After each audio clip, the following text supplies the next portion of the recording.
Hebreus, conselhos finais, é o último capítulo do texto, e aí nós encontramos alguns conselhos interessantes. Eu projetei aqui a nossa versão, eu não sei se é a mesma que vocês utilizam, né? Mas é a que eu projetei, eu queria convidar vocês a lerem comigo. Vamos ler juntos? Que a vida de vocês seja isenta de avareza, contentem-se com as coisas que vocês têm, porque Deus disse: de maneira alguma deixarei vocês, nunca jamais os abandonarei. Assim afirmemos confiantemente: o Senhor é o meu auxílio, não temerei. O que é que alguém pode me fazer? Amém? Contentem-se com as coisas que vocês têm. Eu grifei aí, exatamente porque daí eu vou tirar o tema da nossa escola dominical de hoje, tá bom? Vamos orar mais uma vez, pedir a Deus para falar conosco? Deus, muito obrigado por esta manhã tão especial na igreja do Brás, uma igreja tão acolhedora, tão bacana. Obrigado, Senhor, pela vida do Eliezer, pela vida do Gustavo e de todos os pastores que aqui exercem e exerceram o seu ministério. Obrigado, Deus, por esta igreja, por toda a liderança, pelo conselho desta igreja. E agora, Deus, que nós nos reunimos diante da Tua palavra, o desejo do nosso coração é que esta palavra possa nos instruir para a vida, para que possamos viver segundo a Tua santa vontade. Por isso, Pai, nós nos colocamos nas Tuas mãos, para que o Senhor possa nos usar e falar conosco nesta manhã, em nome de Jesus. Amém. Bom, eu pensei em trazer para vocês hoje, deixa eu voltar aqui, o tema A Vida Cristã e o Segredo do Contentamento, com base nesse texto de Hebreus, né? A vida cristã e o segredo do contentamento. O que é estar satisfeito e contente, né? E aí, fazendo uma rápida pesquisa no Google, né? Eu fui lá no Google, né? O Google é o nosso auxílio sempre. Hoje temos a inteligência artificial, o Google é uma forma de inteligência artificial. E eu perguntei lá, coloquei lá na lupinha lá a palavra contentamento. E eu quero perguntar para vocês, o que vocês acham que apareceram quando eu coloquei contentamento? A palavra contentamento, só isso. Em imagens, eu pesquisei imagens, eu não pesquisei textos. O que vocês acham que foram as principais imagens que apareceram? Alguém aí me ajuda, vamos lá. Eu coloquei contentamento, o Google me deu de imagem. Fala aí. Quem chuta? Hã? Fala, hã? Dinheiro? Não. Aquele negócio de paz e amor, natureza? Não. Viagens? Não. Sorriso? Não. O que mais? Chuta aí, gente, vamos ver. Hã? Expressão de gratidão? Não. Segundo lugar,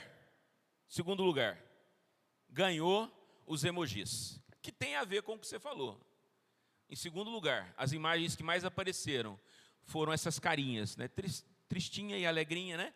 E que eu acho uma gracinha, né? Até usei uma no nosso tema, né? Lá, ó, a vida cristã e o segredo do contentamento, né?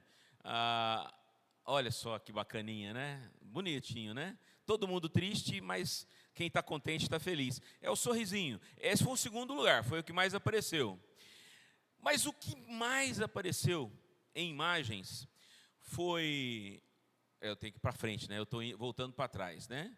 O que mais apareceu foram crianças brincando. Não é legal? Crianças brincando, felizes, com coisas simples, né? Esses aí estão pescando um peixinho. Tudo foi que apareceu lá no Google, ó. Crianças contentes, olha que legal, né? Bacana. E aí poxa vida, né? Eu fiquei pensando, qual a relação com isso e o tema do contentamento na Bíblia, né? E aí eu me lembrei de Jesus, né? Olha aí as crianças brincando e tal. E foram muitas crianças. E eu me lembrei de Jesus, né? O que seria o contentamento segundo a mensagem de Cristo, né? Deixai vir a mim os pequeninos, não os embaraceis, porque dos tais é o reino de Deus. As crianças nos ensinam como é viver no reino de Deus. E, na minha opinião, assim, de estudo da palavra de Deus, e aqui eu volto àquela pergunta máxima do nosso catecismo, né? Qual é o fim principal do ser humano? É glorificar a Deus e gozá-lo, ter alegria nele, ter satisfação, contentamento em Deus. E aí eu entendi que o Google está teologicamente correto. Porque a imagem que mais expressa o contentamento cristão é de crianças no reino de Deus. Porque as crianças indicam para nós o que é estar dependente totalmente nas mãos de um Deus que cuida de nós. As crianças normalmente não se preocupam com os boletos que nós temos que pagar na segunda-feira, não se preocupam com o horário do remédio que tem que tomar, não é? E depois 200, né? Depois 200 é 1, 2, 3, de repente é a mão cheia, né? É a mão cheia de remédio às vezes, né, pastor? E as crianças, então, elas nos ensinam algumas coisas clássicas, né? As crianças nos ensinam os segredos do reino de Deus. Espontaneidade, fragilidade, dependência, humildade, singeleza, simplicidade e contentamento. Quer ver uma criança contente? É dar para ela o que ela gosta, satisfazer-se naquilo que ela faz, que é brincar. Simplesmente brincar, né? O Eliezer filho, né? O Eliezer Júnior, estava regendo aqui o coral, a filhinha, papai regendo lá não sei o quê. Ela ficou toda contente de ver o pai dela regendo o coral ontem, né? Isso é espontaneidade, simplicidade. E estas são as evidências do que é o contentamento cristão. É você ser como uma criança nos braços de Deus, contente, simples, feliz, dependendo de Deus, frágil como uma criança nos braços do Pai, com humildade, singeleza e tudo mais. É claro que agora a gente começa então a buscar as informações de pastor, né? Os livros e tal. E eu achei esse livrinho aí, aliás, eu ganhei de presente de um presbítero, o Eldinho.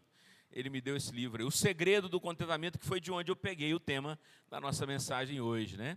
E olha que coisa interessante que ele escreveu quando ele escreveu o livro, né?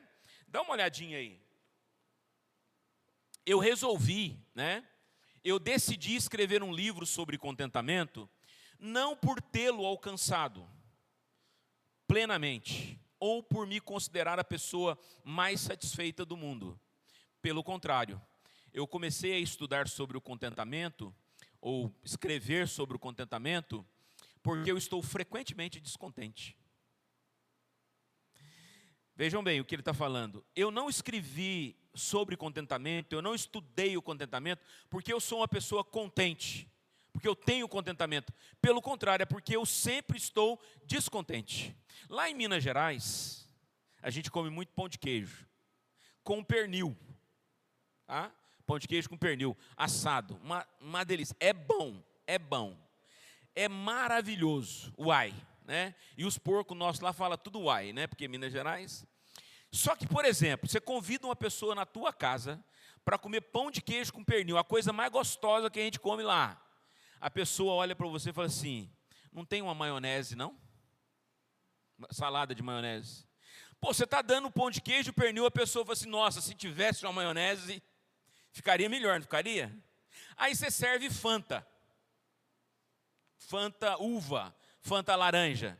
A pessoa pensa dentro dela assim, nossa, podia ter uma Coca-Cola com esse pernil, com esse pão de queijo. Não é assim? Não é assim? É? E aí a gente vai ampliando isso, né? Ampliando isso.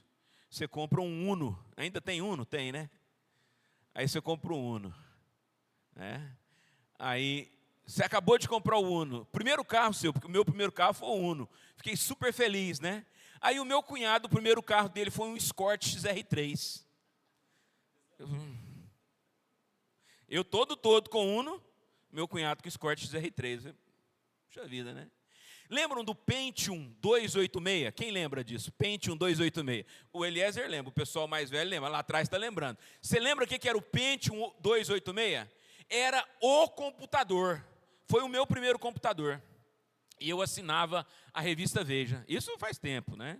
Eu tenho 30 anos de pastorado. Comprei o meu primeiro Pentium, um computador 286. É como se eu tivesse comprado um Samsung, um notebook Samsung, né? E o Eliezer tivesse comprado um MacBook, né? Aí eu abri a primeira página da revista Veja. As primeiras páginas da Veja normalmente eram propagandas de produtos. E a primeira frase aparece literalmente, o computador tinha acabado de chegar. Paguei em 10 vezes R$120 naquela época. R$120 era um salário mínimo. Um computador Pentium 286, quando eu comprei, custava 10 salários mínimos. Olha que coisa. Aí eu abri a Veja, você acaba de comprar um Pentium 286, sou eu! Não se, como é que fala? Não fique muito animado. Este equipamento acaba de se tornar obsoleto. Tinha saído um outro melhor. Estão percebendo? A gente quer ter as coisas, a gente tem, mas sempre tem algo mais que a gente queria ter. Ou seja, a natureza humana, ela vive impulsionada, interpelada pelo mundo ao descontentamento. Ao descontentamento. Não é? O pai sonha com o filho em fazer medicina. E o outro sonha com o filho em fazer direito. O do que queria medicina, o menino quer fazer direito. E o que queria direito, a menina quer fazer medicina. É diferente, né? Você tem uma certa expectativa. E aí eu volto agora para o contentamento nos cânticos cristãos. Aqui só vale quem tem mais de 40 anos. Quem lembra? Satisfação é ter a Cristo, não há melhor. Prazer já visto, sou de Jesus. E agora eu sinto satisfação sem fim. Satisfação é nova vida, eu com Jesus, em alegria, sempre cantando a melodia, satisfação sem fim. Vejam, isso é antigo, né? Eu aprendi isso quando eu era criança. O que é satisfação? Não é ter, mas é viver uma vida nova com Jesus, né? E aí o cântico continua assim: paz real, sim gozo na aflição, achei o segredo, é Cristo no coração. Satisfação é não ter medo, pois meu Jesus virá bem cedo, logo em glória eu hei de vê-lo. Satisfação sem fim. Satisfação é ter a Cristo. Eu tenho que voltar, né? Eu tô indo para frente, para trás, na verdade. Quem lembra desse aqui? Contente estou, olha lá, quem é mais velho lembra, né? Contente estou em meu coração, ao céu eu vou, esta é a minha canção. Agora eu não sei cantar, né? Eu tento, né? Com glória, aleluia, ao céu eu vou, esta é a minha canção. O que me contenta, o que me satisfaz, não é esta vida, mas é a vida celestial. E aí o apóstolo Paulo: pensai nas coisas lá do alto, porque as coisas terrenas são transitórias. Transitórias. O quibezinho de ontem e a esfirrinha de ontem, elas já passaram. Não é? Não já? Eu estou esperando para o almoço hoje. Eu ouvi falar que vai ter churrasco. Eu ouvi falar. É uma maravilha, mas à tarde o churrasco terá passado, as coisas terrenas passam. Eu queria trazer este aqui, que para mim é fantástico. Esse não é antigo, a gente sempre canta, e você conhece a história deste hino. Quem conhece a história deste hino? Que é do advogado Spafford, lá dos Estados Unidos, um grande advogado, né, que planejou uma viagem de férias com a família, esposa, filhos, filhas, eu acho, né? E aí aconteceu um problema lá em Nova York, nos Estados Unidos. Ele tem que ficar e manda a esposa e as filhas para a Europa. E ele fica para depois encontrá-las lá. E o navio naufraga na viagem. E ele recebe um telegrama da esposa. Salva, porém só. As filhas tinham morrido no naufrágio. O Spafford, que era cristão, ele toma o navio, vai ao encontro da esposa e passa no lugar do naufrágio. Ela foi socorrida com vida e no lugar do naufrágio ele compõe este hino, né? Se paz a mais doce me deres gozar, se dor a mais forte sofrer, sou feliz com Jesus. O segredo do contentamento não está no que nós temos de coisas materiais, de realizações pessoais, a vida que nós construímos. O segredo do contentamento é um estado de espírito que permeia a vida daquele que vive com Jesus. Amém? E aí então, eu me voltei agora, saindo do Google, saindo dos corinhos e dos hinos, eu me voltei agora para os textos bíblicos, né? Filipenses 4:11, clássico, a carta da alegria do apóstolo Paulo. Vamos ler juntos? Digo isto não porque esteja necessitado, porque aprendi a viver contente em toda e qualquer situação. Se tiver o pão de queijo com pernil, se tiver maionese, eu estou contente. Se não tiver, estou contente. Por quê? Não depende das coisas, depende do que está no interior, no íntimo. Eu sei viver contente em toda e qualquer situação. 1 Timóteo 6 e 8. De fato, grande fonte de lucro é a piedade com contentamento. Vejam que Paulo utiliza uma expressão econômica. É lucro estar contente. É lucro viver contente.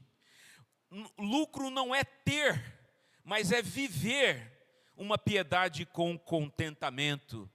Porque nada trouxemos para o mundo, nem coisa alguma podemos levar dele. Tendo sustento e com que nos vestir, o quê? Estejamos contentes, né? Se eu tiver um MacBook Pro, um Pentium 286, um Uno, uma BMW, resolve? Não, o que resolve é o quê? Vestir e comer. Mateus 6, não andeis preocupado com a vossa vida quanto ao que haveis de comer, beber, vestir, porque Deus dá o alimento, Deus dá vestes. Não se preocupem com coisas além daquilo que é a realidade de vocês, e a realidade de vocês é contentamento. Viver feliz, satisfeito em Deus,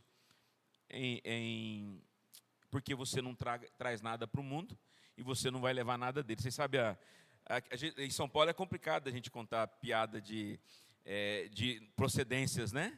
Mas lá em Minas a gente conta muito piada de turco, né? Porque dizem que os turcos são avarentos, né? Aqui tem algum turco, me perdoe, mas é uma brincadeirinha boa, tá? É uma piadinha boa, tá? Não fiquem chateados comigo não, né? Não, vou falar de turco, não, vamos inventar, né? O mineiro, dois mineiros, mineiro é avarento também, tem muito mineiro que é mochivo, porque eu sou mineiro e eu posso falar de mim, né? Aí o pai morreu, e o pai tinha 3 filhos, e ele falou antes de morrer, falou, ó, eu estou morrendo, mas cada um de vocês vai ter que depositar dentro do meu caixão $5.000, são 3 filhos. Então ele ia morrer com $5.000 dentro do caixão de cada filho, então ele teria $15.000 no caixão. O primeiro filho foi lá, deixou um pacotinho de $5.000. O segundo filho foi lá, deixou outro pacotinho de $5.000. O terceiro filho fez um cheque de $15.000, pegou os $10.000 e deixou o cheque dentro do caixão. Entenderam? Deu para entender? É uma brincadeira. Mas a avareza não é só com coisas de dinheiro, não, gente. A avareza é com outras coisas, com o tempo das pessoas. Tem gente que é avarento quanto ao tempo. Você já viu marido de tromba? Marido de tromba. Vocês nunca viram marido de tromba? Ele vai na igreja com a esposa e tem as irmãs da SAF lá que resolvem bater um papinho depois da escola dominical ou depois do culto. E o marido quer ir embora para dormir e descansar, não é? Mas para aquela mulher da igreja, a alegria dela é estar com as irmãs e bater um papo. E o marido quer o tempo para ele, não quer, ele é avarento quanto ao tempo. A esposa tem que estar do lado dele. Aí ele põe a tromba. Porque ele fica descontente com a satisfação da mulher dele que está ali conversando com as irmãs. Já viu isso, pastor? Marido de tromba? Tem também, a mesma coisa. A mesma coisa. O marido gosta de pescar, a mulher não deixa. O cara tem satisfação em pescar, mas ela quer o cara só para ele, né? O cara tem que estar ali o tempo todo. Tem que deixar o marido pescar, minhas irmãs. Deixa. Tem mais mulher de tromba aqui, é o pastor que está falando, não sou eu não. Tá? Mulher de tromba. Já viu crente de tromba? Crente de tromba? Pastor, foi no aniversário da Maria, não foi no meu aniversário. O pastor estava viajando para fazer uma visita, a pessoa estava doente lá em São Paulo, foi visitar, e não estava na cidade no dia do seu aniversário. Aí o crente fica de tromba. Porque ele é avarento, quer o pastor só para ele também. Então a avareza, a falta de contentamento, está na base de muitas coisas na nossa vida, não é? E você não tem trazido nada para esse mundo, não vai levar nada dele. Olha, Tessalonicenses, estejam sempre alegres, orem sem cessar, em tudo deem graças, porque esta é a vontade de Deus em Cristo Jesus. Sejam alegres, felizes, contentem-se com o que vocês têm, porque este dia é consagrado ao Senhor. Portanto, não vos entristeçais, porque a alegria do Senhor é a vossa força. O povo estava lá começando a obra, né? E chorando, né? Aí Esdras pega o livro da lei e diz: gente, para de chorar, chega de ficar aí querendo as coisas, né? Vamos viver a nossa alegria do Senhor, que é a nossa força. E por aí vai, você vai encontrar muitas coisas na palavra de Deus. E nesse livro de Hebreus a gente tem, nos últimos conselhos, essa ideia para a gente ser contente. E ele faz a contraposição com o conceito de avareza, né? Vocês viram aí, né? A carta de Hebreus, alguns chamam de carta, outros chamam de livro, né? Ela é uma exortação pastoral dirigida provavelmente a uma comunidade da segunda geração de cristãos no primeiro século, né? É um convite à perseverança, à resistência. Era um tempo marcado por perseguições, por dificuldades, né? por lutas muito intensas na vida deste povo. Se você for ler a carta, você vai encontrar elementos de que o povo está passando por dificuldades muito grandes, né? Por essa razão, importa que nos apeguemos com mais firmeza às verdades ouvidas, para que delas jamais nos desviemos. Os cristãos estavam meio que desviando da fé, desistindo da fé por causa das aflições, por causa das lutas, por causa das provações. E o autor, então, deste texto escreve: tenham cuidado, irmãos, para que nenhum de vocês tenha um coração mau e descrente, que se afaste do Deus vivo. Pelo contrário, animem uns aos outros todos os dias, durante o tempo que se chama hoje. Tenham ânimo, vamos animar um ao outro, porque o povo está desanimando aí, não é? Lembrem-se dos dias passados, quando depois de que foram iluminados, vocês sustentaram grande luta, sofrimentos. Em certos momentos vocês foram transformados em espetáculo, tanto para serem insultados, quanto para serem maltratados. Ou seja, o autor está dizendo: olha, vocês já enfrentaram outras lutas, e agora vocês estão enfrentando novas lutas. Não percam agora a confiança de vocês, porque ela tem grande recompensa. Vocês precisam perseverar para que, havendo feito a vontade de Deus, alcancem a promessa. Ou seja, lutem, não desanimem, porque ainda dentro de pouco tempo, aquele que vem virá e não vai demorar. Mas o justo viverá pela fé, e se retroceder, nele não se compraz a minha alma. Porque nós não somos dos que retrocedem, nós somos da fé. Por isso, levantem as mãos cansadas, fortaleçam os joelhos vacilantes, trôpegos, né? Todo mundo lá cansado, desanimado. E o autor de Hebreus está querendo elevar o ânimo dessas pessoas, né? para que vocês não fiquem mancos, né? Não se desviem, mas sejam curados, né? Hebreus pressupõe um tempo difícil, muito duro.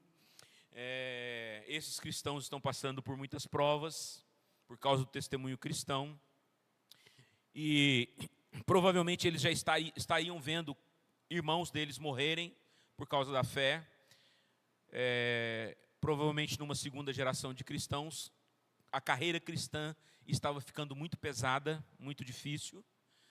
Livremo-nos de todo o peso e do pecado que tenazmente nos assedia e corramos com perseverança a carreira que nos está proposta, os quais por meio da fé conquistaram reinos, praticaram justiça, obtiveram promessas, fecharam boca de leões, extinguiram a violência do fogo, escaparam ao fio da espada, da fraqueza tiraram força, homens dos quais o mundo não era digno. Ou seja, toda a carta de Hebreus, todo o texto de Hebreus está evidenciando para nós pessoas que estão enfrentando muitas lutas, muitas dores, muitos sofrimentos, muitas dificuldades, muitas tribulações, algemas, prisões, eram apedrejados, cerrados pelo meio, mortos ao fio da espada, andaram peregrinos e por aí vai, foram afligidos, maltratados, o mundo não era digno deles, andaram errantes pelos desertos, na diáspora, fugindo das perseguições. E aí o autor de Hebreus desafia esses crentes a viverem uma vida de fé, a não abandonarem a fé, a viver uma vida satisfeita, totalmente completa em Deus. E aí você vai lembrar daquele versículo chave, né? Que Jesus Cristo é o mesmo ontem, hoje, o será para sempre. E o verdadeiro louvor é o quê? É fruto de lábios que confessam o seu nome. E aí nesse contexto, nos últimos conselhos, né? Ele está falando do Filho, do Cristo, da supremacia de Jesus. Ele é a expressão da grandeza de Deus, da sublimidade de Deus. Ele fez o universo, todas as coisas foram criadas por meio dele, né? E sustenta todas as coisas nas alturas. Ele tem a majestade, ele purificou os pecados. A obra de Cristo é intensa e vocês precisam então aprender a viver confiadamente nesse Jesus. Tendo, pois, Jesus, o Filho de Deus, como grande sumo sacerdote, conservemos firme a nossa, o quê? Confissão, porque nós não temos sumo sacerdote que não possa se compadecer das nossas fraquezas. Então, corramos essa carreira, olhando firmemente para o autor e consumador da nossa fé. Vejam que toda a carta está querendo o quê? Animar, levantar o ânimo, dar alegria, resistência. Não fiquem borocochô com as coisas da vida quando acontece. Lembram lá do Uruca? Agora essa aqui ninguém vai lembrar. Quem lembra do Uruca? Personagem de desenho animado antigo. Ó céus, ó vida, ó mundo cruel. Já viu isso? Uruca, o cara olha, a vida está tudo ruim. Não tem nada bom, né? Está tudo uma droga. Ele olha para a vida dele e fala assim, nossa, podia ser melhor. É o descontentamento, né? Aquela charge, tem uma chargezinha do Charlie Brown e do Snoopy, essa vocês conhecem, né? O cachorrinho é o sábio, né? O menino é o bobinho, né? O ser humano é bobo, né? O cachorrinho é o inteligente. Aí eles estão olhando o horizonte lindo, maravilhoso, né? Coisa mais linda, é uma chargezinha bonitinha, eu devia ter trazido ela aqui, mas eu esqueci. A charge é assim, o menino, né, o homem, chega para o animal e fala assim, o cachorrinho chama Snoopy, né? Snoopy, um dia todos nós vamos morrer. Aí o cachorrinho, mas nos outros dias nós vamos viver. Olha que coisa! É claro que você vai morrer um dia, ô energúmeno. Você é humano, frágil, dependente de Deus. Deus te criou para a vida eterna, não é para essa vida terrena, não. Você vai morrer mesmo. Só que Deus te deu uma vida terrena para você desfrutar dele, ter alegria nele, contentamento nele. Hoje é o dia que o Senhor fez. Alegremo-nos e regozijemo-nos nele. Nele o quê? No dia? Não em Deus, gente. Todo mundo acha que é o dia. Esse é o dia que o Senhor fez. A gente tem que ter alegria no dia. Não, porque vai ter dia que não vai ter alegria. O dia que meu pai morreu, dia 4 de dezembro de 2017. Como que eu poderia ter alegria nesse dia? O Salmo está se referindo à alegria nele, em Deus, e não no dia. A gente acha que é no dia. Porque o dia que você não passar no vestibular, o dia que o namorado der um fora, aí fica custoso ter alegria no dia. Aquele dia vai ser triste. Mas a sua alegria não está no dia, a sua alegria está nele, em Deus. Na presença de Deus, a plenitude de alegria, lá a gente dizia o Salmo 16, né? E aí então, nesse texto de Hebreus, ele fala do verdadeiro sacrifício de louvor, que é lábios que confessam o nome do Senhor. E para mim, o verdadeiro louvor, não é só para mim, né? Para o catecismo, né? O verdadeiro louvor, a melhor maneira de nós glorificarmos a Deus, é nós termos alegria em Deus, satisfação em Deus, gozar a Deus. Tudo está ruim, mas Deus me faz feliz. Deus é a minha fonte de alegria, né? Quando eu era seminarista ainda, eu trabalhei lá na cidade de Santa Bárbara do Oeste, e eu fui convidado para trabalhar com um pastor que ele era tempo parcial. Foi meu primeiro campo como seminarista, Santa Bárbara do Oeste, Sérgio Parici, não sei se você conheceu. Ele era comportor da SOCEP. Morreu de câncer. E ele ficava só 2 domingos na igreja e tinha um seminarista para substituí-lo nos domingos. E era uma semana que ele não estava na igreja, e eu estava em Campinas, e a senhora presidente da SAF me ligou e falou: seminarista, eu preciso que você venha aqui para fazer uma visita com a gente, que tem um senhor que está morrendo. Sabe as pernas bambear, né? Porque eu estava começando. Como é que eu vou fazer uma visita para o cara que está morrendo, velho? É uma coisa louca, né? O pastor vai lá orar para o cara que está morrendo. Eu não era nem pastor, era seminarista, primeiro ano, calorim de tudo. Eu falei: minha irmã, o que eu faço? Vem. Estou indo, né? Peguei o busão lá em Campinas. Quem é de Campinas, tinha a Ouro Verde, lá fui, Piracicabano, que passava em Santa Bárbara do Oeste, ia para Piracicaba. Fui lá. E aí as irmãs estavam me esperando lá para ir para a casa do irmão. O senhor chamava Seu Luiz. Ele estava com metástase nos órgãos vitais. O câncer dele era no fígado, mas ele estava com a barriga desse tamanho assim, porque já estava toda tomada. E ele tinha dias ali, horas, sei lá, momentos de vida, né? Vamos embora, né? As irmãs estão juntas, pelo menos eu tenho uma companhia boa, né? E coincidentemente eu fui o primeiro a entrar no quarto. As irmãs: pastor, vamos entrar, a família deixou a gente entrar, tal. Aí eu dei um toquezinho no quarto, eu fui o primeiro a entrar, né? Eu entrei, tinha lá um móvelzinho, que o pessoal chamava de criado, mas hoje não é bom chamar de criado mais, né? Faz parte dessa linguagem estrutural racista que nós temos, né? E aí estava lá uma Bíblia em cima do móvel dele, aberta, e ele sorrindo para mim. A primeira frase dele nunca mais saiu da minha mente. Nunca, mas nunca vai sair. Ele olhou para mim, com metástase, morfina já não resolvia para ele. Tramol, sei lá, nada resolvia para ele. Ele olhou para mim, barriga desse tamanho, morrendo. O cara estava morrendo, literalmente morrendo. Oi, rindo para mim. Eu leio a Bíblia e eu encontro nela um Jesus que me dá paz, conforto e esperança. Não esqueço, nunca vou esquecer na minha vida. Nunca, eu arrepio quando eu falo. O homem no maior estado de sofrimento que um ser humano podia enfrentar, uma doença terrível que todo mundo morre de medo, né? Porque todo mundo tem medo, vai falar que não tem do câncer, né? E o homem está ali, rindo para mim. E eu falei: poxa vida, Deus me chamou aqui, foi para eu participar dessa experiência, né?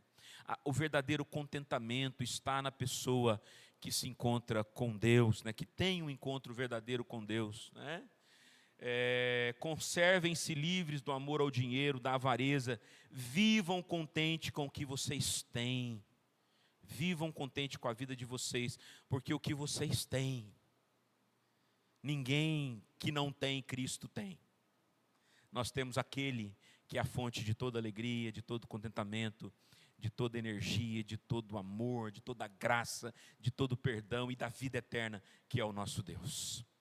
John Piper, ele fala muito sobre o contentamento, e ele vai dizer assim: Deus é mais glorificado em nós quando nós estamos mais satisfeitos nele. Então, quanto mais satisfeito você está em Deus, você é aquela criança do reino de Deus, né? Que está feliz, que está contente, que se joga nos braços de Deus, que se satisfaz em Deus, né? E aí então para a gente pontuar didaticamente aqui, né? Eu costumo pregar nas igrejas quando vai fazer aniversário, né?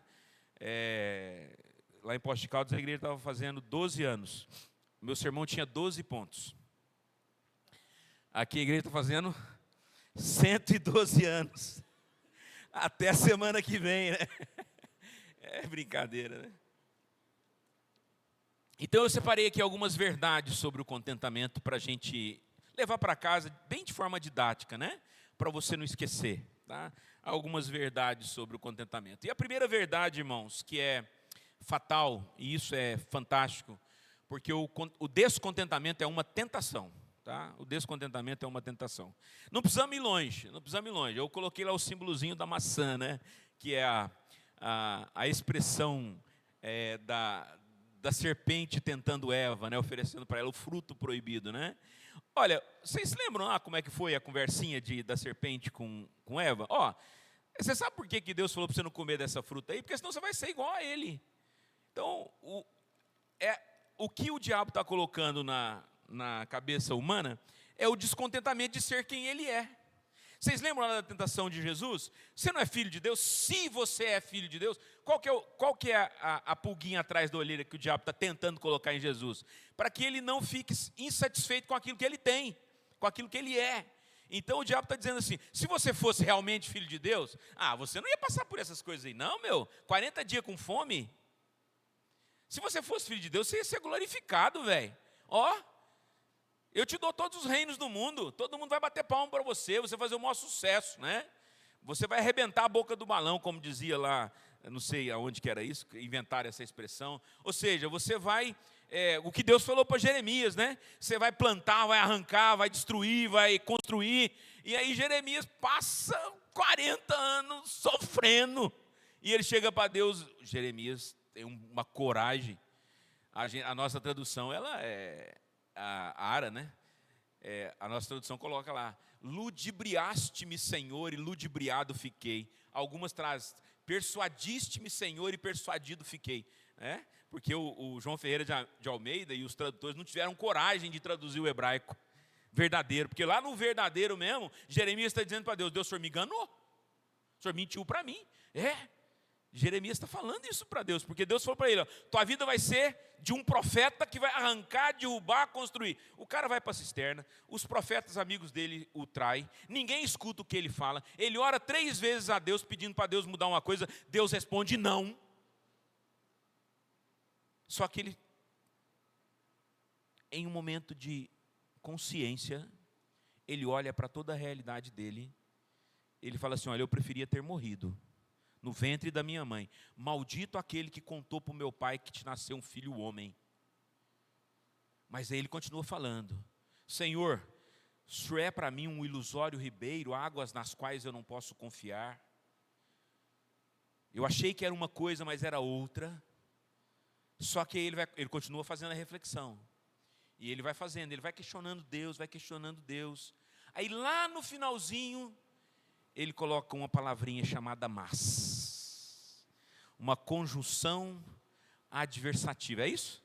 No português? Quem é bom no português? Lá, o cara é 10. Mas, todavia, no entanto, entretanto, tu és para mim como um poderoso guerreiro. Tu és para mim como um poderoso guerreiro. Eu cheguei a pensar que era uma coisa, mas não era aquilo que eu tinha pensado. Não é o sucesso, não é a realização pessoal, não é conquistar o que eu achei que eu ia conquistar, porque tudo isso pode nos levar a uma tentação da insatisfação, do descontentamento, porque o que importa é Deus, a presença de Deus. Então a primeira mensagem que eu queria dizer para vocês é isso, tá? A tentação do descontentamento é exatamente isso. O que nos falta é o que nos completa. Não é o que você tem que te completa, é o que está te faltando que te completa. Lembram lá do pão de queijo, da maionese e do pernil? Está lá o pão de queijo lindo, maravilhoso, o pernil maravilhoso. Aí o cara chega e fala assim, nossa, podia ter uma maionese, hein? Pão de queijo com maionese e pernil é que é bom. E o cara está comendo uma coisa maravilhosa, mas o que está faltando é o que é importante, não é? O que eu não tenho é o que me faz feliz. As pessoas estão vivendo assim. Tem um monte de coisa, o que não tem é o que faz feliz. O brasileiro é apaixonado por carro, não é? Não é? Não tem esse negócio? Aí o diácono, tem diácono aqui? Não. Aqui, tem, né? Tem. Me perdoe, hein? Me perdoe, hein? O diácono compra um carro zerinho, novinho, e compra o adesivo junto, né? Presente de Deus. Já viram? Alguém já viu o presente de Deus? Aí o carro do pastor quebra, ele está na porta da igreja, atendendo o celular de uma irmã, afoita, e o diácono chega com o carro zerado. O plástico ainda está no banco ainda, lembra lá do plástico no banco? Ô irmão diácono, que bom que você chegou. Tem uma irmã passando mal, vomitando, tá um troço doido lá, não tem ninguém para levar ela para o hospital. Vamos correndo comigo. Que isso, pastor? Acabei de comprar o carro, velho. Ó, novinho. A irmã vai vomitar no carro. Então joga esse trem fora, devolve para Deus, que isso não é presente de Deus, não. Ou seja, o cara, a coisa material para ele é tão importante que ele não percebe o que realmente traz valor na vida dele, que é a própria humanidade dele, né? De toda a árvore do jardim, você pode comer livremente, mas da árvore do conhecimento do bem e do mal, você não pode comer. Aquilo que você não pode é o que você quer. Já viu isso? Vamos falar coisa séria. Vamos falar de coisa séria? Coisa séria. Você tem mulher em casa. A que você não pode ter é a que você quer. Estou falando sério, gente. Sou pastor. Eu sei o que eu estou falando. Você tem marido em casa. Mas você sente vontade de ter o marido da sua amiga, que é diferente do seu. É o que você não tem, que você quer, que é o que te satisfaz às vezes. Eu estou falando sério, não estou brincando não. Estou falando muito sério aqui. Isso é sério, gente. Nas coisas pequenas e nas coisas grandes. Você quer ter a atenção que o marido da esposa dá para ela e o seu não te dá. Você quer ter o corpo físico, escultural da moça lá da academia que você não tem em casa. Você quer ter o carro do seu patrão que você não tem, por isso você quer o lugar dele, para um dia você ter o mesmo carro que ele tem, ou o salário que ele tem. Pastores querem o lugar do outro. Eu não estou falando que isso está acontecendo aqui, porque eu sei que foi ele que te chamou, viu? Pelo amor de Deus, não acusei ninguém não. Acusei ninguém não. Eu fui auxiliar por 7 anos lá e nunca almejei, graças a Deus, Deus me deu de presente. Eu estou lá até hoje, faz 30 anos, viu, aliás, é uma benção, né? E hoje o neto do pastor está comigo, que é o Rômulo, né? Que era neto do pastor com quem eu trabalhei. Mas é assim. Isso aqui é o lugar do outro. Eu gosto muito de comida, né, pastor? Já deu a ver, né? E eu me lembro que a gente foi almoçar numa roça, lá na nossa região, tem muito frango caipira. Não sei se alguém gosta de frango caipira. É o prato mineiro mais gostoso. Para mim é o melhor que tem, não existe igual. E aí eu gosto muito da moela. Sabe o que é a moelinha? É assim, quem gosta de frango, olha lá, a irmã já até deu água na boca lá da moelinha, né? Ah, isso é mineira, né? É da Ventania, Jesus amado. Dizem que o prefeito da Ventania não faz comício, né? Ele sopra, vento, Ventania. Brincadeira, né? É brincadeira. E aí eu fui almoçar numa roça e a irmã tinha feito um frango maravilhoso, né? E era eu e um amigo meu e mais outro. Eram 3 amigos, um era meu primo e um amigo meu. E sabe a moelinha? O frango só tem uma moela, né? Esse que é o problema da moela, o frango só tem uma moela. E eu estou comi a coxinha do frango, o meu arrozinho, deixei a moela para o final, sabe? Você deixa a moela para o finalzinho, para terminar o frango com aquele sabor da moela. O meu amigo, assim, esse é um trauma que eu preciso de psicólogo, para Deus, assim, tirar esse trauma do meu coração. Eu não esqueço disso. Ele pegou o garfo dele e fez assim: uai, você não vai comer a moela não? Você não gosta? Puf, puf, na boca. Quase matei o cara. Eu deixando a moelinha para o fim, ele vai lá e pega a minha moela. Sabe quando você vai tem 5 pedaços de bolo, 5 pessoas vai comer. Você vai pegar qual? O maior, velho. Você é assim. Você é um excomungado, você não contenta com o menor, você se contenta só com o maior. Isso é uma coisa boba, mas é isso. A fila do banco. Vai falar para mim que você quer ficar no final da fila. Ah, entra um atrasadinho ali, espertinho na tua frente, vai encostando assim, ó, vai encostando, você sobe nos tamancos. Tenente coronel, né? Major, você até mata nesses casos. Tem gente que mata por causa da fila. Tem gente que mata por causa da fila. Porque você quer o melhor. O que você não tem é o que você quer. Isso é tentação, isso é pecado. E isso está presente na nossa vida. E isso não nos permite estarmos contentes com as coisas que Deus nos deu, porque é uma tentação. Olha aí, ó. Quem ama o dinheiro, jamais se fartará dele. E quem ama a abundância, nunca ficará satisfeito com o que ganha. Também isto é vaidade, isso é fugaz, isso é vento, isso não vale nada. E as pessoas são assim, acumulam, né? Igual o pastor rico. Já viram o pastor rico? Difícil pastor rico, viu, pastor? O senhor é rico não, né? Não, né? Rico da graça de Deus, né? Mas eu conheci um pastor rico, fazendeiro, pastor. E ele levou um diácono da igreja para conhecer as terras dele. Subiu no alto da montanha lá, da colina, né, do morro lá de Minas Gerais, tem muito morro, né? Mostrou para o diácono, está vendo? Ó, isso aqui tudo é meu. Mas está vendo aquele sítiozinho que está lá no meio, que tem um reguinho d'água que passa lá, uma água linda, cristalina. Ali tem 6 alqueires de terra, que ainda não é meu. Mas vai ser meu. Estão entendendo? O cara tem 150 alqueires de terra, que envolve 6 alqueires daquela família, mas aquele que ele não tem, é o que ele quer. O diácono falou assim, que é isso, pastor? De quem que é? Não, é de uma família aí, mas eu vou comprar deles. Vai ser meu. É a vontade de ter aquilo que você não tem. E o cara tem 150 alqueires em volta, mas o que ele não tem é o que vai dar o contentamento para ele. Isso é pecado, isso é tentação. E na nossa vida isso acontece de forma muito grande, né? O texto, voltando aí ao texto do...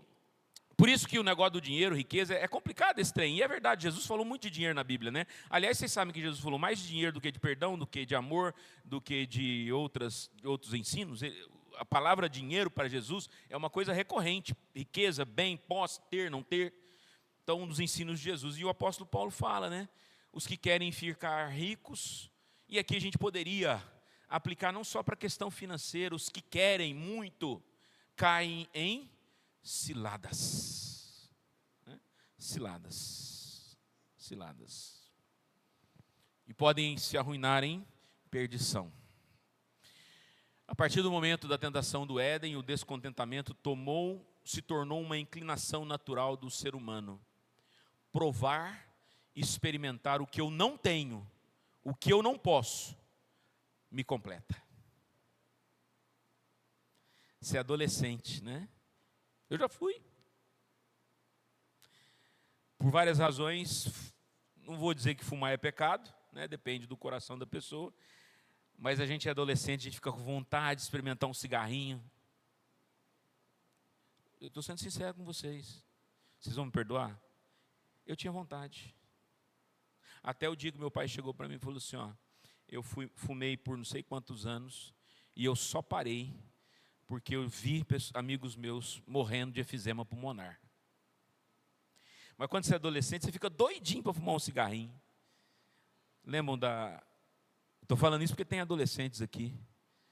O capinzinho lá chama cannabis, né? A maconha, né? Os nossos adolescentes, jovens, vão nas festas.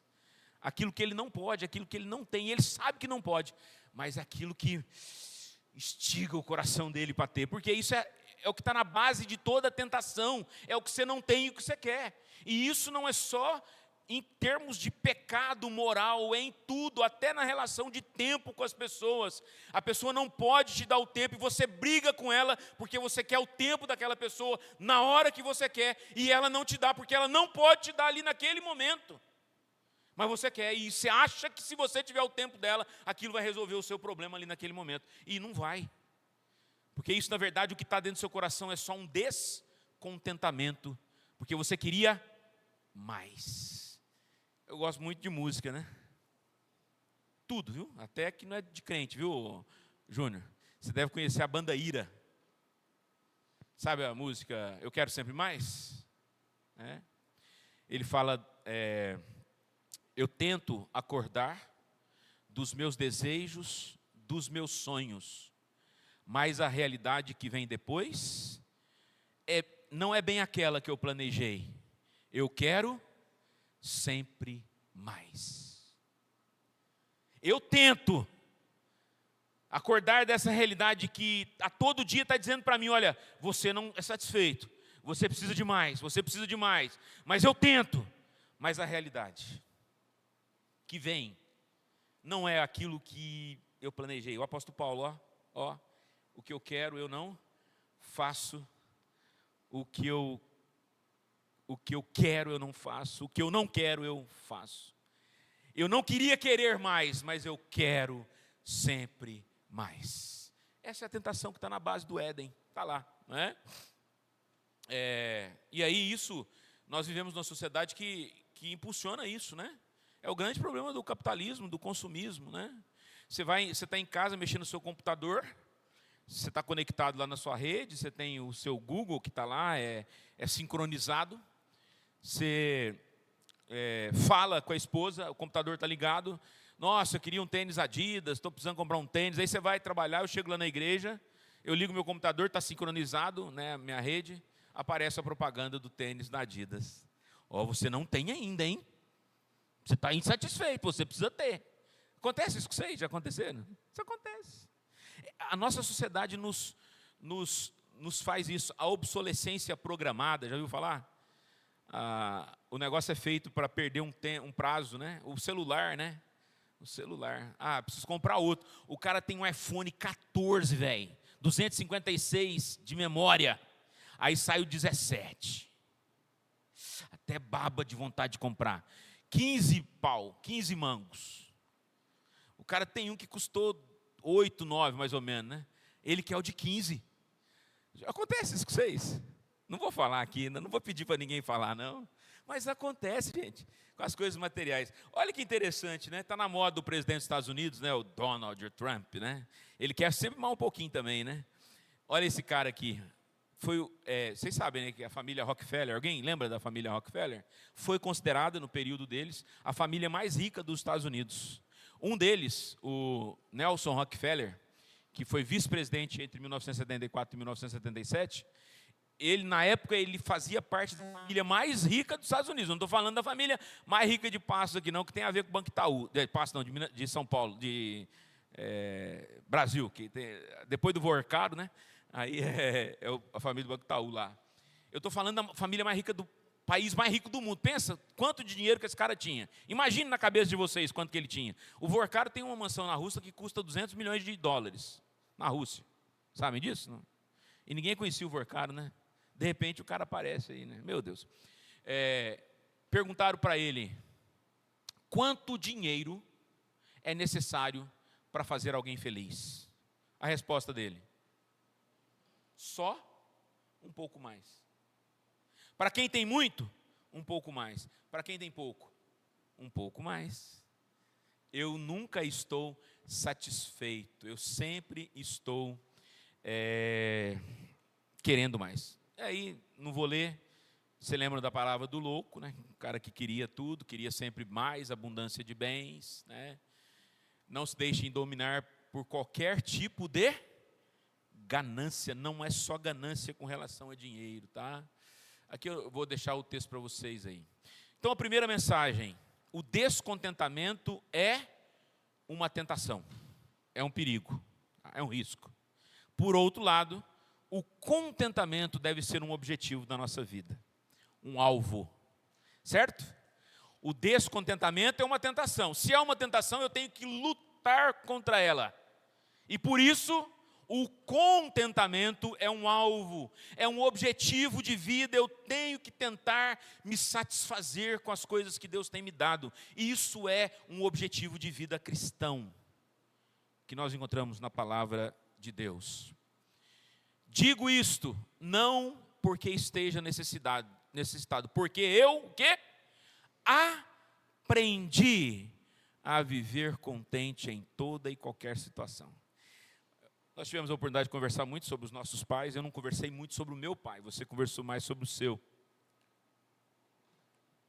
Meu pai tem uma experiência que para mim é uma das experiências mais ricas, né, que eu tive com meu pai. Meu pai era analfabeto, não sabia ler nem escrever, ele sabia assinar o nome. Ele era agricultor. Para vocês terem uma ideia, quando dividiu o estado do Mato Grosso, que virou Mato Grosso do Sul e Mato Grosso, o governo do Mato Grosso deu terras para sem terras. Meu pai foi para o Mato Grosso tentar a vida lá. Eu era bebê. Minha mãe desistiu do Mato Grosso quando a minha irmã mais velha estava brincando com uma cascavel dentro da casa que eles conseguiram fazer de papelão lá para tentar a vida como agricultor, pensando em terra, ganhar uma terrinha. Lembra esse negócio de ter terra? Para quem é agricultor, ter terra é uma coisa assim, está no sangue, né? Aí minha mãe volta para Passo, porque ela não quis ficar lá. Nós éramos 4 filhos pequenos, né? A minha irmã mais velha ainda era menininha, eu era bebê. E com o dinheiro que o papai plantou, a primeira roça dele nessa terra que ele desbravou, roçou, plantou, ele vendeu a produção, deixou a terra, que provavelmente deve ter ficado com os grileiros, né, com os grandes proprietários de terra, que era para ser dele por título dado pelo próprio governador. E aí eles voltam para Passos. Minha avó tinha um sítiozinho, ele volta para trabalhar no sítio da minha avó, mãe da minha mãe. E aí ele consegue um emprego na usina, para capinar cana, usina de cana-de-açúcar. Meu pai é analfabeto, ele não sabia escrever. E o meu pai se torna fiscal, porque ele tinha uma memória muito boa. Para você ter uma ideia, o fiscal de turma ele tinha que calcular quanto que cada trabalhador cortou de cana em peso, em tonelada, né, no mês, no dia, na semana e no mês. No dia, na semana e no mês. Ele tinha que fazer tudo isso em cálculo, e era tudo feito manual, tudo escrito, e ele não tinha como escrever. Então, se contratava um cara chamado apontador, que era o cara que anotava tudo. Então, meu pai calculava tudo de cabeça e mandava para esse cara anotar para ele, que era o apontador dele, né? E ele fazia os cálculos tudo de cabeça, porque ele não sabia nem fazer conta de número, ele não sabia escrever, ele era analfabeto, mas tinha uma inteligência diferente, né? E meu pai, a vida inteira, meu pai nunca ganhou mais do que 3 salários mínimos, na vida inteira dele. Nunca. Nós nunca passamos necessidade em casa. Nunca. Meu pai aposentou. Meu pai socorreu a melhor amiga da minha mãe com dinheiro. Melhor amiga da minha mãe com dinheiro. E meu pai nunca comprou nada fiado a não ser na venda da esquina. Ele não comprava nem no supermercado, que era mais barato, mas ele comprava na venda da esquina porque era amigo dele e ele pagava no final do mês. Recebia o salário e pagava. Quando meu pai aposentou, ele tinha dinheiro que socorreu a melhor amiga da minha mãe, amiga mesmo da minha mãe. Ele socorreu essa mulher com dinheiro. Ele me socorreu com dinheiro, porque eu estava começando a vida. Eu não tinha dinheiro para comprar móveis para casar. Pastor, casei no primeiro ano de casamento. Família pobre, sem condições. O meu sogro tinha quebrado, perdido tudo. Meu pai me emprestou dinheiro para eu comprar os meus primeiros móveis, pagar minhas primeiras continhas do casamento. Meu pai socorreu a minha irmã, que é doutora em educação, que estava passando aperto financeiro. E meu pai emprestou dinheiro para minha irmã, que é pedagoga lá em Passos. E perdoou o empréstimo de todo mundo. Porque tinha dinheiro no banco guardado. E viveu contente com o dinheirinho dele a vida inteira. E não era avarento. Eu comentei com você que lá em casa todo mundo chegava, comia o que tinha. E o meu pai ia no supermercado buscar mais coisa para a turma comer. E o meu pai, dos irmãos dele, ele era o mais pobre. E toda a família gostava de ir para a casa do meu pai, porque na casa do meu pai tinha fartura. Porque ele aprendeu a viver contente em toda e qualquer situação. E descansar na provisão de Deus. Meu pai nunca foi, eu quero ter um carro. Ele sabia que ele não podia ter carro, então ele nunca sonhou em ter um carro. Mas quando precisava de alguém, tinha uns amigos que o levavam. Emprestava para ele com o motorista, porque não sabia dirigir. Eu lembro que a gente entrava lá, lembra aqueles Opala grandão? Entrava, nós éramos 6 filhos. O amigo do meu pai dirigindo, meu pai e minha mãe, e 6 filhos atrás do Opala. Só não ia no motor porque queimava. E aí essa é uma experiência de vida que eu olho e eu vejo como meu pai era feliz, contente com a vida. E não tinha nada. Meu pai morreu, não deixou inventário. Tem lá uma casinha onde eles moravam lá. Está com a minha mãe até hoje, minha irmã mora lá. Ele aprendeu a viver contente. Então eu quero que você entenda isso. O contentamento, gente, é um aprendizado. É um alvo. É uma possibilidade. Tudo posso naquele que me fortalece. O contentamento como alvo precisa ser aprendido. E você precisa saber que é possível. Porque Paulo diz que é possível. Jesus diz que é possível. Pessoas que você conhece dizem que é possível. Eu fui tesoureiro da igreja Bela Vista quando eu fui para o seminário. E tinha uma senhora que ganhava um salário mínimo, a dona Terezinha da Paz. Solteira, não tinha família, era sozinha na vida, não tinha ninguém. Dona Terezinha da Paz dava o dízimo, eu era tesoureiro no envelopinho, ela dava os 10% de um salário mínimo e colocava embaixo oferta, 1%. Então ela dava de um salário mínimo, ela dava 11%. A Dona Terezinha da Paz, ela ia na igreja, ela parecia uma princesa. Uma princesa. A beleza de roupa, de cuidado, de maquiagem. Ela morreu sozinha, assistida por gente que nem conhecia ela. Ia lá na casa dela para cuidar dela. A vida inteira ela foi contente com o que ela tinha, grata pelo que ela tinha, contribuía com a igreja com o que ela tinha, e ela viveu uma vida de princesa com um salário mínimo. É possível, ela ia na minha mãe, na casa da minha mãe, que era perto, a minha mãe fazia pão de queijo para ela, minha mãe fazia comida para ela levar, e isso eram várias pessoas que faziam isso para ela. Porque ela era de fato uma princesa de Deus, princesa do Senhor, e Deus cuidava dela. E ela vivia contente, você não via ela reclamar, não via nada, porque é possível ser contente. Ou seja, tem que ser um alvo, um aprendizado, é uma possibilidade, mas você precisa também desenvolver aceitação, né? Resiliência também, né? Tá na moda, resiliência é mais chique, né? Você precisa aceitar o que Deus coloca na sua vida. Eu não estou falando que você tem que ficar parado, né? Sem fazer nada, deixar a vida. Como é que é lá o. É Martim da Vila, não? Deixa a vida me levar. Ô, Zeca Pagodinho. Vida leva. Não, não é isso. Não. Faça os seus planos, tenta viver sua vida, mas aceite o que a vida traz para você, né? Tem um autor que diz que a gente precisa parar, acho que é o Henry Nouwen, que a gente precisa parar de viver. Não, não é o Henry Nouwen, não. Quem que é, gente? A gente precisa parar de viver a vida que nós não temos e viver a vida que nos é possível. A gente precisa parar de viver a vida que não temos e nos contentarmos com aquela que é possível. Aceitação. Aceitação. E isso é de uma liberdade medonha, né? É de uma liberdade medonha. Conservem-se livres do amor ao dinheiro e vivam contente com o que vocês têm. A gente que é pastor, a gente tem muita experiência interessante, né? Estou terminando, viu? Estou no 100º, 11º. Falta o 100º, 12º. É 112 pontos, né? Eu viajei com um médico muito rico, né? Era uma viagem de trabalho, a gente ia para o Supremo Concílio, ele era presbítero e eu fui com ele, carro importado, Rio de Janeiro, 2002. Ele tinha muito dinheiro. E ele pagou tudo para mim, né? Eu era pastor, foi benção viajar com médico rico, viu? A gente foi em restaurantes bons, fomos na Confeitaria Colombo, lá no Rio de Janeiro tinha no Aterro do Flamengo um restaurante que chamava Porcão, que era os que o jogador de futebol ia. Fomos em Farol da Barra, que era um restaurante que é um triângulo na Barra da Tijuca. De um lado era carne, do outro lado era frutos do mar, né? E foi a primeira noite, primeira janta, né, que nós tivemos lá no Rio de Janeiro, paga por ele, né? E ele pagou para mim e para os outros dois que não tinha nada com ele, que era de outra igreja. Ele pagou para todo mundo. Ele não tinha, o dinheiro para ele era para gastar, ele não tinha amor ao dinheiro.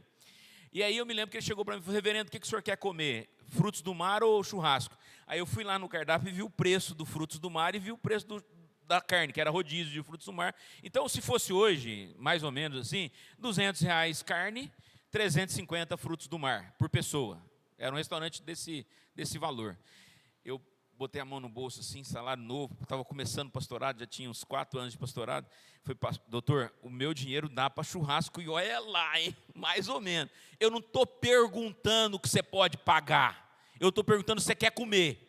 Eu quero comer frutos do mar. É óbvio, né, que eu nunca tinha comido rodízio de frutos do mar. Moleque lá de Minas Gerais comendo frango caipira, vai comer rodízio de frutos do mar. O senhor vai comer frutos do mar? Beleza, eu fui e tal. E eu estou falando isso, parece uma coisa snob, mas não é.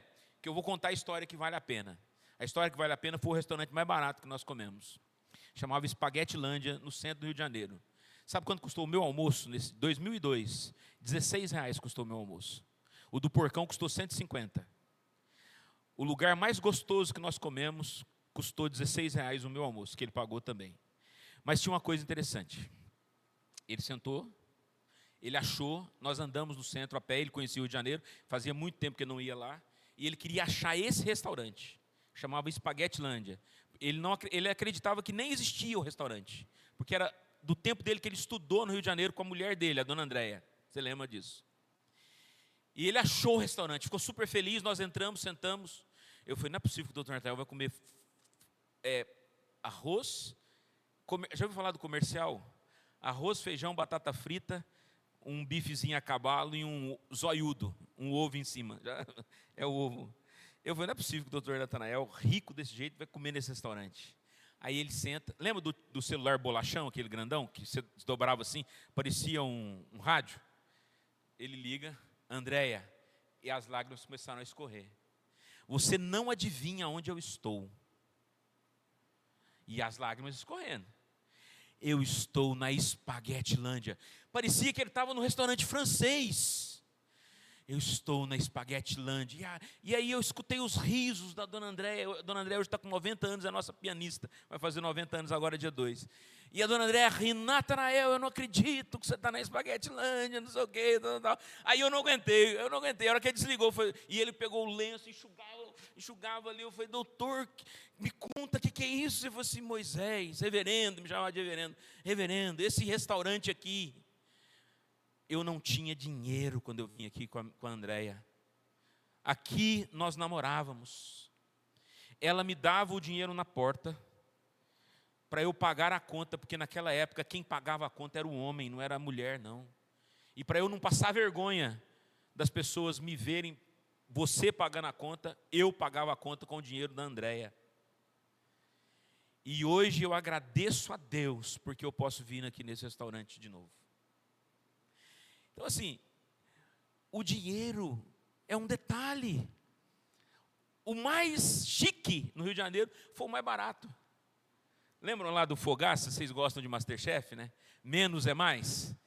É isso. Isso te dá liberdade das coisas materiais. Isso te liberta do dinheiro. E aí ele me falou, reverendo, o dinheiro foi feito para você ser o dono dele. E não ele ser o seu dono. O dia que ele for o seu dono, você é um escravo. Você não tem liberdade mais. O dia que você estiver preso às coisas materiais, ao descontentamento, você não tem liberdade. Liberdade. E finalizando, o descontentamento é uma tentação, o contentamento é um alvo objetivo de aprendizado, de renúncia, de aceitação, de liberdade, vai te trazer liberdade, mas é, sem sombra de dúvida, um desafio enorme. Você estar contente com as coisas que você tem, com o que você é um desafio terrível. Você tem que empurrar pedras pesadas demais para você buscar o contentamento na sua vida. Porque tudo no mundo em que nós vivemos te empurra para o descontentamento, para aquilo que você... Você quer ver uma coisa? Quer ver uma coisa? Um obstáculo, um desafio do contentamento? Generosidade. Dar. O Jacques Ellul, que é um teólogo, sociólogo francês, interessantíssimo, ele diz que a melhor maneira de você profanar deuses na sua vida é você renunciar àquilo que ele tenta te dominar, né? E quando ele fala de coisas materiais e de dinheiro, a melhor maneira de você profanar o material é doar, é dar, é entregar. É a melhor maneira de você profanar o Deus material. Então é um desafio você fazer isso, né? Seu João, pai do Leonildo, o primeiro salário dele lá na igreja, ele ele tinha um palitozinho bonitinho, assim, que ele guardava para ir na igreja, e ele pegou o primeiro salário dele antes de pagar as contas, colocou dentro do palitozinho dele, quando ele foi contratado pela igreja, e guardou lá no guarda-roupa, né? E aí passou uma pessoa precisando, né, de roupa, e ele não tinha muita coisa para dar, né? Aí ele olhou para o palitozinho, era o palitozinho mais bonitinho que ele tinha, ele pegou o palitozinho e deu para a pessoa pobre. Esqueceu que ele tinha posto o salário dele dentro do palitozinho. Aí ele chega para a Dona Maria e fala assim: bem, você não sabe o que eu fiz. Eu dei o paletó. Não, João, tudo bem, você quis dar. Maria, o nosso salário estava dentro do bolso do paletó. Aí ele disse que orou, agradeceu a Deus, que tinha que acontecer isso, e pediu para Deus não deixar faltar nada para ele naquele mês. Não faltou nada para ele naquele mês, e depois ele falou que ficou satisfeito, porque ele falou assim: ó, com certeza aquela pessoa precisava mais do que eu do meu salário. A melhor maneira de você profanar é a generosidade. Doar é a única forma de profanar o Deus Mamon. 2 Coríntios 9, 5-9. Doe, né, segundo o quê? Você propôs no seu coração. Doe. Isto é a alegria. Lembram lá de Provérbios, né, quando você não se fundamenta, não se estriba nas coisas que você tem, no seu próprio entendimento, quando você contribui, isto é saúde para o seu corpo e refrigério para a sua alma. Tem um hormônio, eu não sei se eu vou falar certo, não sei se é ocitocina, que é o hormônio da felicidade. Você já sentiu quando você doou alguma coisa para alguém? Você já sentiu a ocitocina fazendo bem à sua vida? Eu estava no supermercado, experiência bobinha de nada, né? E eu estava pagando a minha conta, né, comprando algumas coisas, eram coisas pequenas, e o menininho atrás,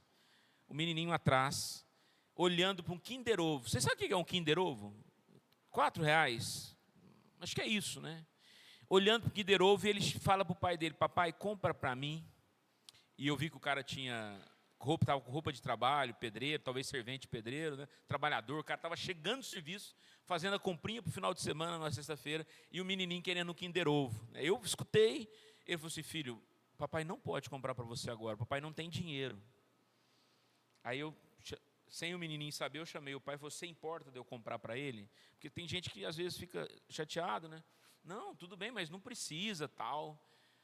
Aí, eu dá vontade de chorar, cara, porque eu comprei para ele. Esse menininho chegou para mim, pegou na mão e falou assim: Jesus te abençoe, muito obrigado. Eu saí feliz, ocitocina na veia, ou seja, um Kinder Ovo. Parecia que eu tinha dado um carro para alguém, uma casa para alguém que precisava, um Kinder Ovo. E a gente perde a chance de aceitar os desafios que Deus coloca diante de nós, para a gente viver a alegria do contentamento, né? É um desafio à confiança incondicional a Deus, Deus é mais glorificado em nós quando nós estamos mais satisfeitos nele. Eu tenho os textos aí, eu não vou ler porque a gente já falou muito.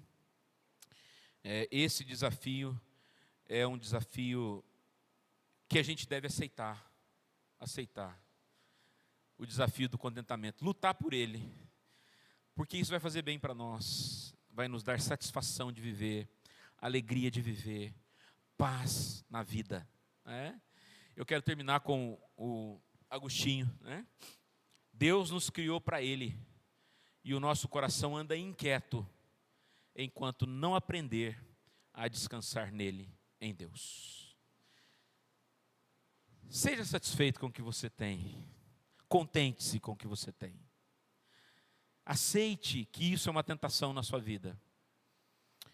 Todos os dias você vai ser tentado ao descontentamento, todos os dias, sem sombra de dúvida.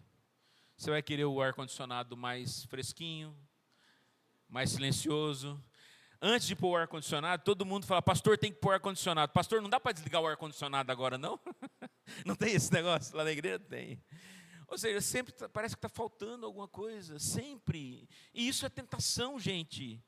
Isso é tentação. A gente todo dia é tentado nisso, em coisas pequenas e em coisas grandes, né? Coisa com dinheiro, coisa com tempo, com atenção, com afeto, né?